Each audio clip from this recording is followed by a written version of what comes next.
Hi, my name's Nathan, and a couple months ago, I started making YouTube videos. And then life got really busy, and while I wasn't looking, I hit 1,000 subscribers, which is kind of crazy. So today, I want to kind of introduce myself and just yap a little bit about what that experience was like and what I want to do with this channel moving forward. I think that would be fun. So here we go. Yeah, my name's Nathan Laundry. I'm just like a Linux nerd. That's that's really how I would describe myself. I like tech and I like talking about it to other people. For example, all my friends are really sick of me yapping about how liquid glass looks like Windows Vista. How did we go back to Vista, man? Like this it's been 20 years.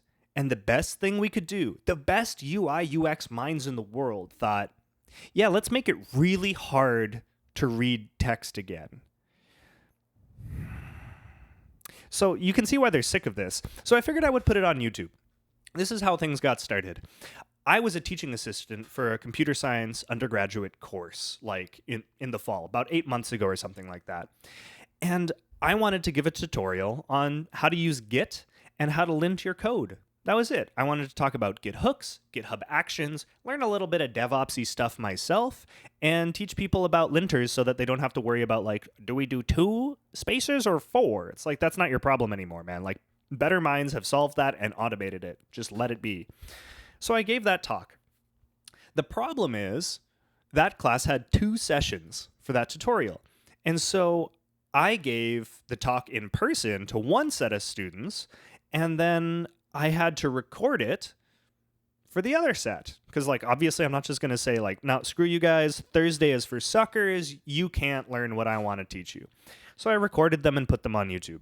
And what was shocking about that was I got, like, 150 views or something, which is more students than were in the class, right? So I'm like, somebody is watching this. I didn't even give this a thumbnail, dude. Like, who? I don't know. So I thought, my ego was stroked a little bit. I was like, am I funny? am I a good teacher? Maybe. And I started just yapping about more stuff that interests me on Linux, right? Instead of bothering my friends about it, I thought I would bother the internet about it because who cares about them? No, I'm just kidding. You're probably cool.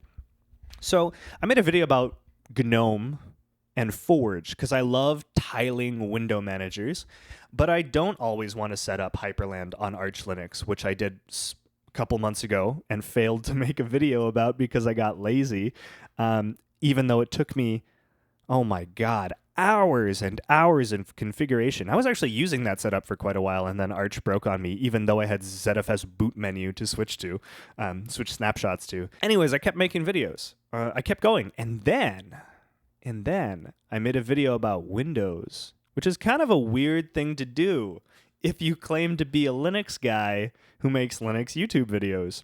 I made a video about tiling window managers on Windows, and here's the fun part, MicroWin, which is a tool developed by Chris Titus Tech, a much, much larger YouTuber than me. And for some reason, the YouTube algorithm monster in the background went, yeah, this Nathan kid, definitely recommend him to people who watch Chris Titus Tech. And my video just blew up. Now, not like millions of views or anything like that, but like small scale viral. I'm at 40,000 now. And at the time I had like 100 subscribers, right? So this was out of the blue, completely just nonsense. And all of a sudden I was flooded with comments, really positive comments, a couple hate comments telling me that supporting Windows is evil and I need to use Linux, which was a little unhinged. But, hey, I support the ethics, I guess. And all of a sudden I felt this like pressure to make videos. I was like, holy crap, people want my content. They need my content, which is total nonsense. Like, I enjoy making videos and talking about things, but nobody needs my content. And it became kind of stressful, a little bit fun, but also a little bit stressful. It was a very busy time for me too. And it kind of got overwhelming. And then I kept seeing these videos on YouTube. I kept getting fed things by the algorithm of like people who went viral off of a video about how they hit 1,000 subscribers and how that changed their lives. And I was like, oh my God, is my life going to change? I like my life. This is scary. Yeah, okay, so here's what happened. Nothing. Pretty much nothing in my life changed after hitting 1,000 subscribers in YouTube. It happened really quietly. And now, don't get me wrong, when I see those videos of people who started creating and hit 1,000 views, I believe what they're saying. I believe that that is what they've experienced. So I'm not undermining that. But for me, it wasn't like that. Still, it was kind of like, this has been awesome. This has been super fun. I plan on making more videos now that I'm sort of more settled. I've moved, if you haven't noticed. The background is different. But I want to take this time to talk about quiet, small-scale change. Subtle awesomeness, maybe, is what I'll call it. Yeah, this is fun. It hasn't been life-changing for me.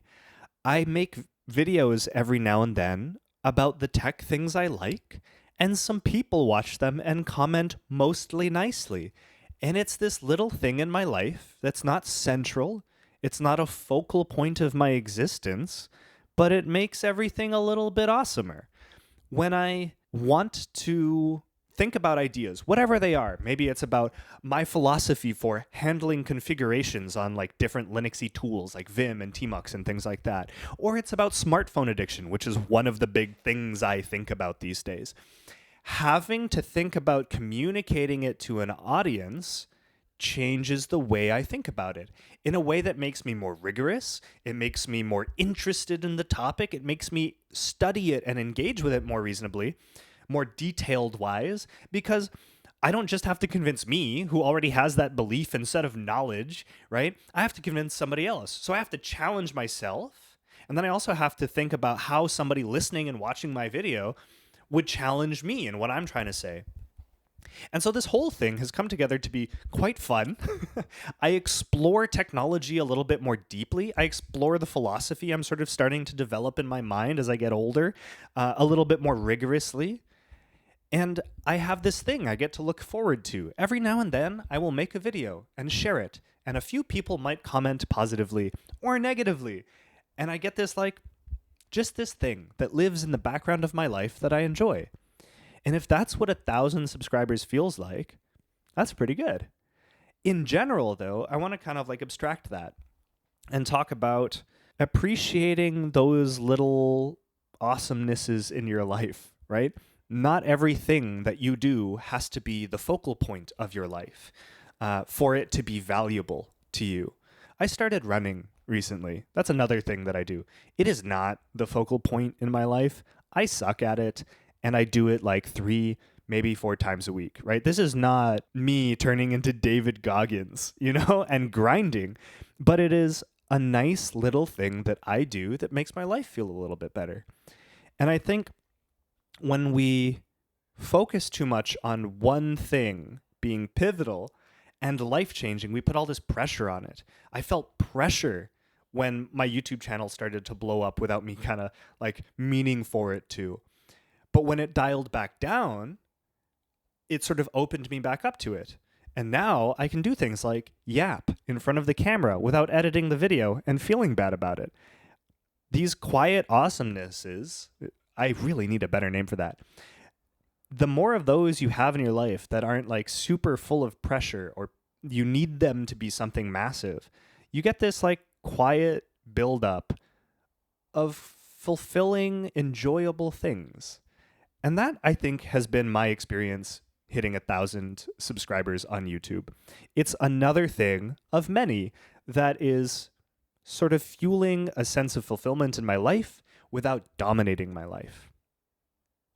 That's pretty cool.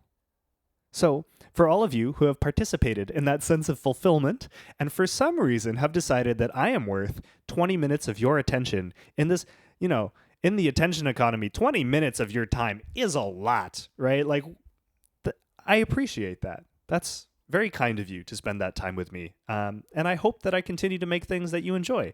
But if you don't, that's okay too. You can unsubscribe because this isn't my life. And it's not yours either. So thank you for the time we spend together. Thank you for watching my videos. Thank you for subscribing. I hope you enjoy the next one. Peace. Peace.